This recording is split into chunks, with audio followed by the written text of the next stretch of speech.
Mỹ nói Donald Trump đã điện đàm với ông Putin. Tổng thống đắc cử Trump đã nói chuyện với Tổng thống Putin qua điện thoại, kêu gọi không leo thang xung đột ở Ukraine, theo Washington Post. Tờ Washington Post dẫn lời các nguồn tin am hiểu tình hình ngày 10 tháng 11 cho biết ông Donald Trump đã gọi điện cho Tổng thống Nga Vladimir Putin từ dinh thự Mar-a-Lago ở bang Florida hôm 7 tháng 11, ngay sau khi chính trị gia đảng Cộng hòa được xác định là người chiến thắng trong bầu cử tổng thống Mỹ. Theo các nguồn tin này, Tổng thống đắc cử Trump kêu gọi ông Putin không leo thang chiến sự tại Ukraine và nhắc nhở ông chủ điện Kremlin về hiện diện quân sự quy mô lớn của Mỹ ở châu Âu. Hai bên cũng bày tỏ mong muốn đối thoại thêm để thảo luận về cách giải quyết sớm xung đột tại Ukraine. Ông Trump đã đề cập ngắn gọn về vấn đề lãnh thổ, các nguồn tin cho hay nhưng không nêu chi tiết. Nguồn tin của hãng thông tấn Reuters cũng cho biết Tổng thống đắc cử Trump đã gọi điện cho Tổng thống Putin trong những ngày gần đây, nhằm khuyên lãnh đạo Nga không leo thang chiến sự ở Ukraine. Steven Cheung, giám đốc truyền thông của ông Trump, tuyên bố không bình luận về các cuộc gọi riêng của Tổng thống Trump với những lãnh đạo thế giới.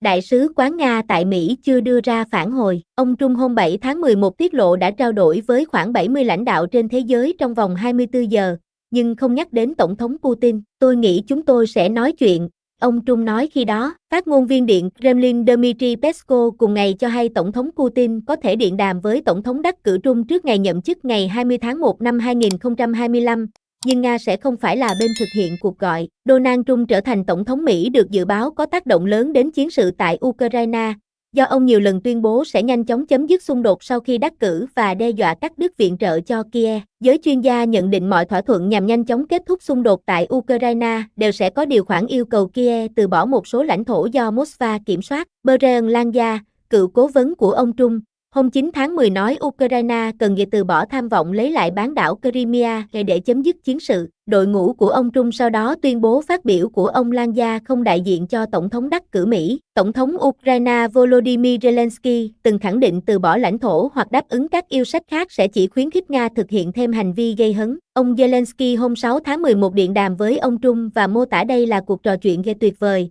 tiết lộ rằng hai bên đã nhất trí sẽ duy trì đối thoại chặt chẽ và thúc đẩy hợp tác.